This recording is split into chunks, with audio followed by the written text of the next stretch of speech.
The 10-Petal Ranch will never be the same after El Padrino arrives. Dutton Ranch Season 1 Final Episode Spoilers. Hello and welcome back to my channel, viewer. Mariano Reyes has emerged from the background. Already, Rob Will's throne is collapsing. Angela is witnessing everything she spent decades building burn to the ground. Additionally, it was just revealed in the Dutton Ranch season finale teaser that this story would not be neatly concluded in episode 9. It will explode. Nothing will ever look the same after El Padrino arrives at the 10-Petal Ranch, not the land, not the family, not the connections that kept everything together. Let's use quotes to discuss what this trailer is actually trying to convey. Because it appears to be a typical season finale setup at first glance. Big confrontations, dramatic moments, characters pushed to their ultimate limits.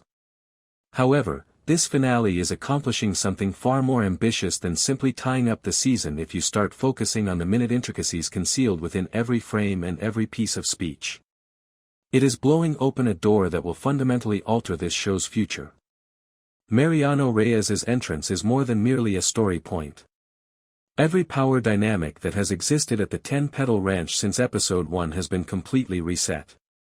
And those who believe they understood the rules of this world are going to learn that Mariano operates on a whole different set of rules for which none of them were ever ready. Let's begin by discussing what first led Mariano to this location. Because comprehending it is essential to comprehending everything else that this finale aims to achieve. After witnessing Bulla openly give Rob Will his entire future during the anniversary party, Joaquin made a frantic call to his biological father. That decision was not the result of meticulous planning or strategy. It was created by a guy who had exhausted all other possibilities from a point of unadulterated suffering and betrayal.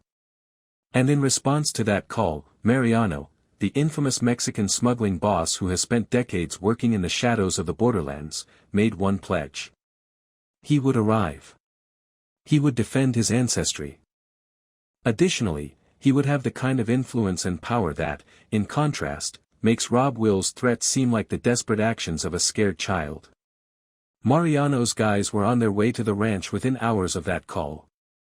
And by the time blood touched the ground outside those stables at the end of episode 8, Mariano had emerged from the shadows and made his presence known in the most terrifying way imaginable.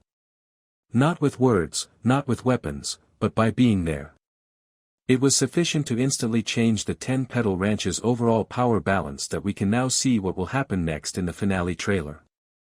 Almost everyone involved is legitimately terrified of what comes next. Although Bulla is no longer in the hospital, she is not fully recovered.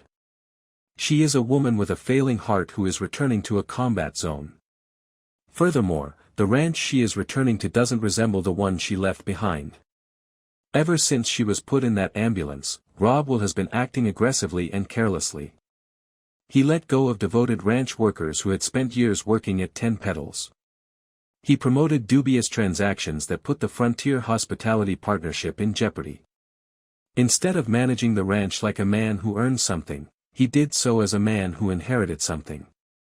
And Boo Boo can already see the harm he did in just a few days of unchecked leadership everywhere he goes. But now that Mariano Reyes is standing on her property, the harm Rob will do is almost insignificant. Furthermore, Boo Boo is the one who understands the significance of a man like Mariano choosing to come out of the shadows. It does not imply that he arrived to assist. It indicates that he became the owner. One of the most intense scenes in the entire finale is when Boo Boo confronts Mariano directly, as the teaser makes clear. These two individuals have a decades-long history together, one that is based on debt and secrets as well as the kind of complex loyalty that can only be found between people who have done risky things for one another in secret. Joaquin owed Mariano a huge debt from her lowest point, so Boo Boo took her in. For years, the debt kept Mariano at a distance because he had no motive to show up as long as Boo Boo upheld it by providing for and protecting his son. However, that debt was cancelled the instant Boo Boo chose Rob over Joaquin in front of all the witnesses in the room. Furthermore, having a debt with a man like Mariano Reyes annulled does not grant you freedom. It implies that he has no more reason to avoid it. Therefore, Boo Boo is not negotiating from a position of power when she tries to negotiate in front of him in this climax. As a woman who recently lost the one thing that prevented the most dangerous guy in the borderlands from entering her gates, she is negotiating. Rob won't completely get all of this yet, and in this conclusion, his ignorance will be his greatest weakness. He is aware of Mariano's presence. He is aware that Joaquin gave him a call. He is aware that when he used blackmail to force his mother to name him heir, the situation has gotten worse than he had anticipated. Rob Will, however, is unaware of how Mariano's arrival radically alters the question that everyone is posing. Rob Will's suitability to manage the ranch is no longer in doubt. Everything he has done since taking over has already addressed that question. After Mariano determines what he truly wants from the ranch, the question is if there will even be a property left to manage. Furthermore, a man who relied on shadows, smuggling, and unrecorded transactions to build his empire does not go to the Texas borderlands merely to console his son. He came because he saw an opportunity, and opportunities like these do not remain hidden for long in the midst of a family that is already falling apart. Given that Rob Will's stolen throne is already crumbling due to his own careless choices, that Mariano Reyes is now standing inside the gates of the Petal Ranch, and that Beulah is struggling to keep what's left of her empire together on a heart that almost gave out a few days ago, the real question this finale poses is the most terrifying one this show has ever posed. When the most dangerous man in the borderlands claims ownership of the Petal Ranch, what happens to everything the Dutton and Jackson families have built? The second half of the trailer has details that are even more explosive than what we just discussed, so let's continue. This finale no longer appears to be a conclusion once you realize what each of these moments is actually setting up. Instead, it appears to be the beginnings of something considerably darker and far more frightening than anything this season has produced thus far. Inside the gates is Mariano Reyes. Rob Will is falling apart. The individuals who were never meant to be involved in this conflict are now right in the line of fire. And Beulah is running out of strength somewhere in the thick of all that pandemonium. Let's start with Joaquin because the teaser reveals something about him in this finale that actually alters how we should interpret everything he has done since giving Sheriff Wade the gun. Joaquin thought he was taking a deliberate step to defend himself and obtain justice for all Rob Will had done, so he phoned Mariano. However, the trailer for this finale shows that Joaquin is starting to realize the full impact of what he has started. Mariano did not arrive at the Cattle Ranch as a worried father trying to console his son. He arrived as a kingpin who recognized a power vacuum and pursued it in the same manner that he has pursued every chance throughout his life. And Joaquin is beginning to realize that the rescue he asked for might turn out to be something far more terrible than the threat he was attempting to flee as he stands in the center of a ranch that is rapidly filling up with his father's men. He desired Rob Will's departure. In reality, he might have exchanged one deadly individual for another. However, none of them, Beth, Rip, and Beulah, were ever equipped to handle Mariano Reyes because he works on a whole different level of danger. In what I believe to be one of the most emotionally impactful scenes this season has created, the trailer depicts Joaquin facing this fact. He stands in the way of his father and his upbringing. He truly doesn't know which side of the line he belongs on for the first time in his life. He was nurtured in gloom and blood by Mariano. He was brought up by Beulah in sacrifice and loyalty. And now, on the same plot of land, those two worlds are meeting. Additionally, Joaquin is the only person present at the precise location where they cross paths. Whatever choice he makes in this conclusion won't be a minor one. It will define every aspect of his identity and future self. Regardless of the path he takes, the trailer makes it quite evident that the choice he is being forced to make will cost him something he will never get back. Let's now discuss Beth and Rip since the trailer suggests that they are no longer just spectators in this conflict. Whether they choose to or not, they are participants. Regarding the Frontier Hospitality Agreement, Beth has already given her ultimatum. She made it apparent that she and Zane Nash are unwilling to tolerate Rob Will being in charge. However, now that Mariano Reyes is physically on the ranch and his men are using it as if it were their own, the business issue what Beth came to resolve has turned into something she never agreed to. Throughout her life, Beth Dutton has encountered strong and dangerous men. Growing up, she witnessed her father battle adversaries who came with politicians, attorneys, and property deals intended to steal everything the Duttons had achieved. However, Mariano Reyes is not accompanied by attorneys. He is accompanied by men who have done things behind closed doors that no court would ever know about. Furthermore, Beth is astute enough to realize that the norms she has previously applied to her conflicts do not apply to the type of conflict Mariano brings. The trailer depicts Rip in a situation that is undoubtedly among the riskiest he has ever been in, and he is much more aware of this than Beth. He has Rob Will on one side, a careless and suspicious man who is getting more and more desperate every hour after learning about the murder weapon. On the other hand, he has Mariano Reyes, a smuggling kingpin whose men are already present on the land and whose goals are still unclear. And beneath it all, Rip's fingerprints remain on that murder weapon in Sheriff Wade's office. This indicates that the law is also subtly circling him from a direction he is yet unable to see clearly. Rip has always been the type of man who finds direct, long-term solutions to issues, but this conclusion is placing him in a position where danger lurks around every corner. And the one action he wants to do, the one that will shatter Rob's will and safeguard everything he and Beth have created, is also the one that could ruin him. The trailer handles Carter's storyline in this finale with a subtle sorrow that I believe people will underestimate until it hits them.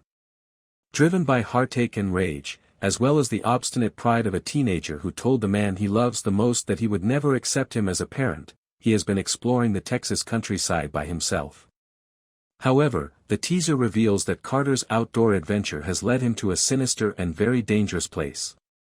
The gruff strangers he encountered saw him for what he was, a young, irate fugitive with no one to protect him, and they approached his vulnerability in the same way that predators always approach weakness. For hours, Beth has been traveling backroads and leaving messages that he refuses to respond to. Carrying the burden of a child who shoved him away at the worst possible moment, Rip has been silently exploring the old routes. Alone in the dark, Carter is starting to realize that being a true cowboy meant something quite different from what he had in mind when he packed his belongings and left the only place he had ever known. One of the most emotionally wrenching moments this show has ever given us will be when Carter and Rip eventually cross paths again in the finale because Rip won't greet him with relief on his own. He will welcome him with the silent, unmistakable disappointment of a man who has experienced too much darkness to watch a loved one voluntarily enter it. Carter will have to make the decision of whether his pride is more valuable than the family that has been looking for him in secret after seeing enough of the real world in a matter of days to comprehend what he was shielded from. Given that Wagon is torn between two universes that are both dragging him into ruin, that Beth and Rip must contend with a menace that follows rules they have never encountered, and that Carter is learning the most difficult lesson of his life somewhere in the wilderness, consider the following. Who in this story is truly strong enough to stop what is about to happen before the Petal Ranch becomes something none of them can ever leave cleanly, when Mariano Reyes finally reveals exactly what he came to the Petal Ranch to take, and Rob Will realizes that the man standing behind his brother is infinitely more dangerous than anything he ever threatened his mother with. This episode concludes with a phone call. A man dialing a number he doesn't want to dial while by himself, music. Hello, Dad. I need your assistance. He's calling Mariano Reyes, but El Padrino, the Godfather, the cartel, is another name that half of South Texas is familiar with. Joaquin, the devoted son who has spent the entire season trying to do everything correctly, is the man making the call. Music, his own mother gave the family business to Music, his most vicious rival, tonight and referred to it as protection. You are incredibly frail. I am leaving the ranch to you because of this. It is safeguarding you. This evening, Music, the police ignored a murder weapon. You're free to leave that. And as you leave, please close that door. Thus, Joaquin made the one unchangeable decision. Music, he extended an invitation to the cartel to join his family. That's how it ends. However, you must begin with the opening song of the evening in order to comprehend why it had to occur. Because the episode of Whiskey Limits is about all the musicians on this ranch reaching their breaking point. Screaming, let's dissect it. The final shot is the most crucial one in the episode, so hold on to it. And this is what turns it from a twist into a tragedy. The cartel was not Joaquin's first target. He was the last to reach for it. Consider all of his attempts before to that call. Throughout the season, he was the capable one, clearing his brother's messes, stabilizing the 10 Petal, maintaining a poorly managed ranch while Rob will destroyed it. Then he sought for the three things that this world merely feigns respect for. The capable son should inherit because he tried merit. He returned to his family after trying to trust music. He even filed a lawsuit. He entered a shoddy sheriff's office with a murder weapon and requested it to function. The things that were meant to keep him safe failed one by one. Music, when a man runs out of doors, that call is what's left. Mariano Reyes, El Padrino, music, and Joaquin's own blood make up the papa on the other end. Since everyone has reached their limit, let's walk through the doors that have closed. The initial, music, news is a relief as the program begins in the wake of Beulah's breakdown. An angioplasty was performed. Will she survive? She'll be alright. Music, however, she is not softened by surviving. At the party, she had already declared Rob to be her heir, and now, from a hospital bed following a heart attack that ought to have given her every reason to change her mind, she refuses to back down. Rob will still receive the 10 petals. Music, the cruelest line of the hour is the way she phrases it. I'm giving the ranch to you, the son mom refers to as being so goddamned weak. It's your safety, not your prize. The moment that clarifies everything is then shown in the show. At that bedside, Beth speaks the silent truth out. However, he is an error. You are a liability, not him. Additionally, Beulah simply plants her feet rather than debating strategy. Beth, he's my son. I'm not going to, music, apologize on his behalf. Or me. Why now? Beulah is aware that Beth is correct. Why, therefore, would the most astute mother in South Texas give her empire to the one son who will undoubtedly lose it? The read is available here. Rob Will, the child of the 1981 assault that Beulah spent more than 40 years concealing, is more than simply her blood, music, he is the living proof of the worst night of her life. This ranch was not earned by him. When he discovered Joaquin's prepared statement in episode 7, he surrounded her and used the only tactic available to him, threatening to kill his own sibling. Beulah referred to it as blackmail. Look at the trap she's in, then. She is aware of Rob Will's threat. She is aware that Joaquin is the superior successor. Even though she is aware that Rob will pose as a threat to his brother's life, she chooses to protect him because criticizing Rob would be denouncing the one aspect of her life that she has never been able to purify. Music, this is the episode's cruelest irony. Only when you recall episode 6 can you sense it.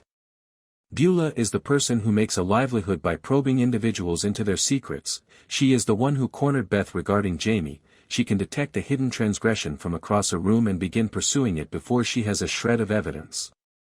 She has always survived by using other family members' quiet, music, as leverage.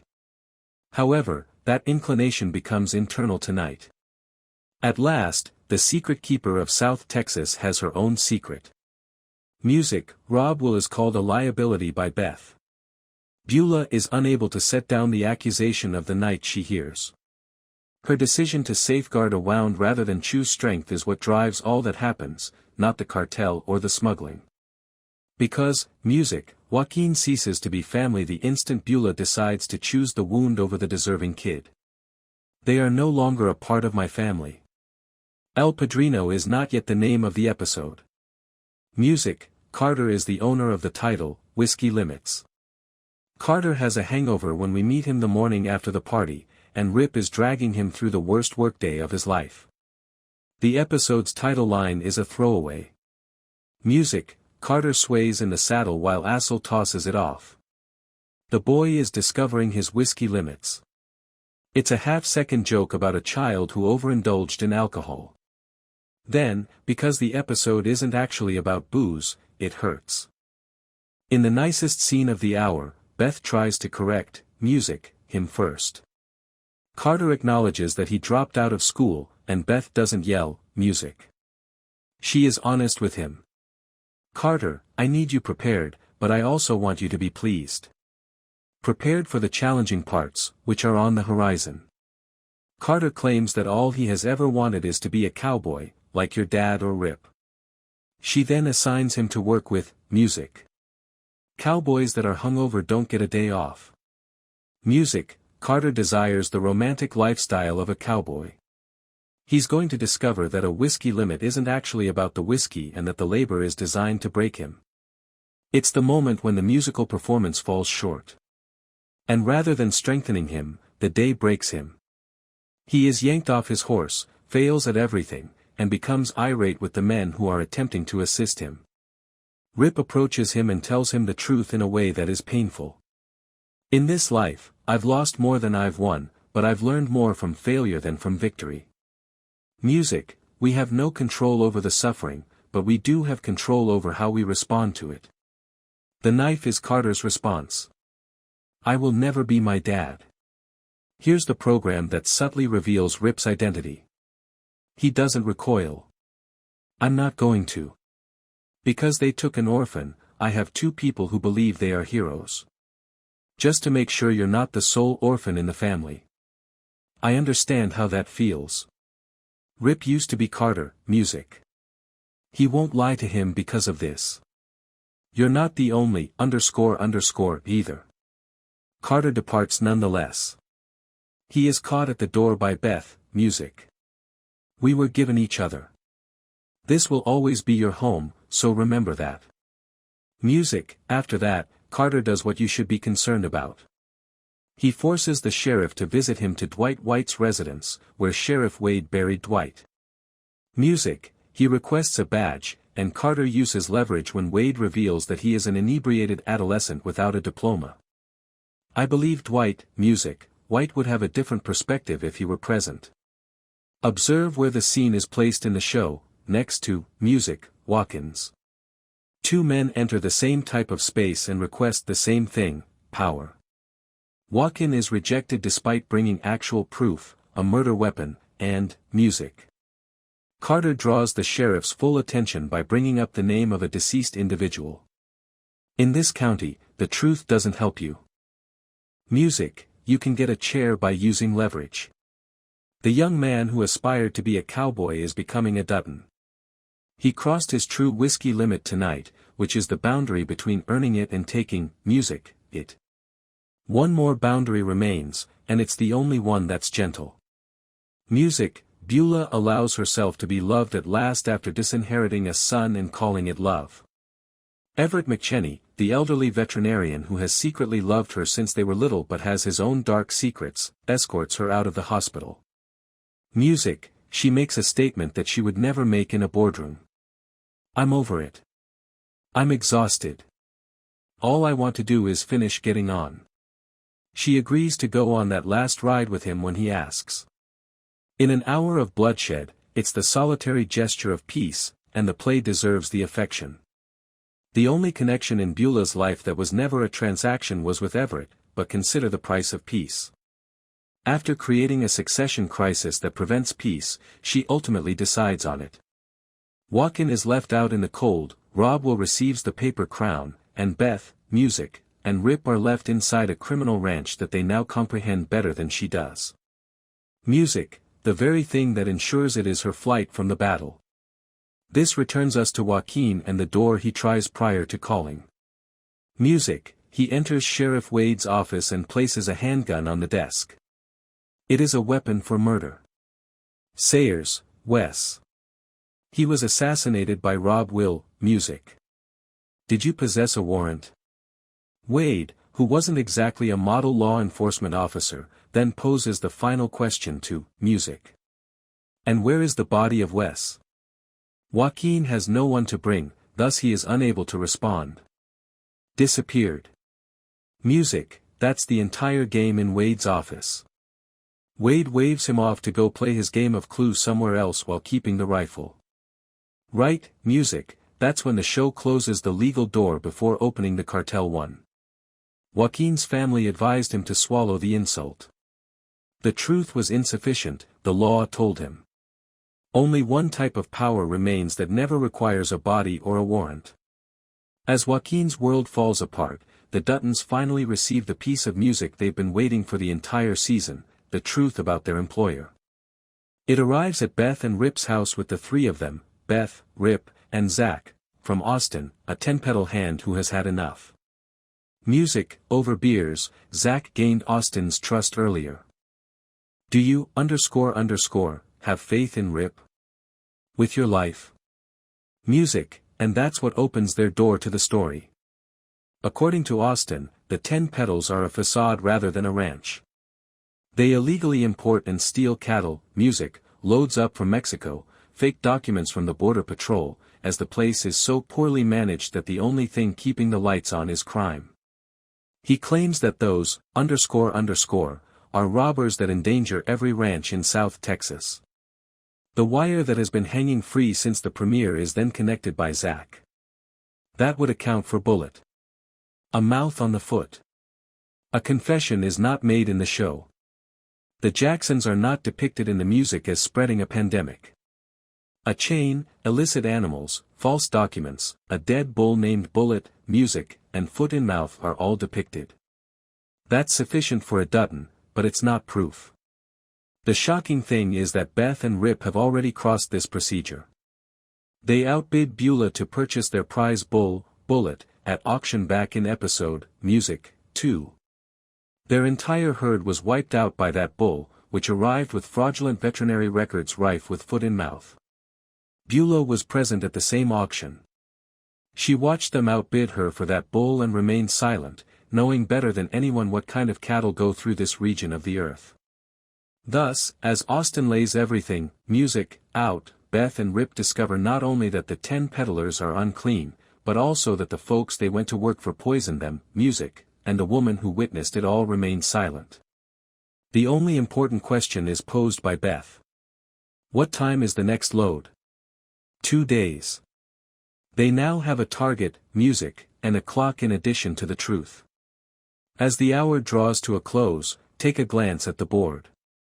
On paper, Rob will has the inheritance, but the ranch is exposed and his mother is still alive. Rip and Beth have a 2-day clock and the smuggling truth. Even though Carter is no longer with us, he still has a lot of leverage over Dwight White. Beulah left the board with her chosen love. Joaquin has also run out of doors. The component that should make the finale scary is this one. For centuries, the Duttons have given the same response when asked what they would do in the event of such a betrayal. A Dutton doesn't consult an attorney. A Dutton is a collector. Enemies in this family disappear instead of losing arguments. That time frame of 2 days is therefore a collection date. The cartel anticipated that Beth and Rip may put an end to the 10 peddlers permanently if they hit, music, that shipment. Mariano called Beulah regarding her new foreman back in episode 3. I've heard that you have a new foreman. Yes, I do. He gave her one rule about all the livestock he would be transferring. I don't anticipate any shocks. Rip Wheeler is the new foreman. The surprise comes in 2 music days. However, the object that Rip and Beth are going to gather on has a partner that they are unable to intimidate with music. Because Joaquin calls while they are setting up their trap, and the man on the other end is more than just a cartel boss. He is the one who, in 1981, watched as a teenage Beulah, the guardian of this family's music first secret, shot and killed the cowboy who had sexually assaulted her while sitting in a car. From the start, the cartel has only been a phone call away. Is Joaquin requesting that his father murder Rob Will? The music point is that the show won't say. You can see an order coming, but you can't see an open door. El Padrino is the name of the finale because of this. The Godfather is an actual man. He was recently invited into a 4-way collision and is Joaquin's father, music. A boy learning to blackmail a sheriff, a smuggling enterprise ready to be exposed, a paper-thin heir who didn't deserve his crown, and Beth Dutton, the competitor who is finally aware of the truth. Music, Beulah tried to keep her family safe throughout the entire episode. She is unaware that everything she did to keep them safe is precisely what, music, is about to kill them. Whiskey Limits refers to that. Everyone reaches the edge of the role they were playing in this episode. Carter learns music, and reaches the limit of earning a spot, so he can accept one. When Beulah can no longer keep all of her secrets, she flees. Joaquin reaches the limit of loyalty, while Beth and Rip reach the limit of acting as though the 10 Petal is merely a business partner. Tonight, everyone discovered their limit. Joaquin simply ensured that there wouldn't be one in the finals.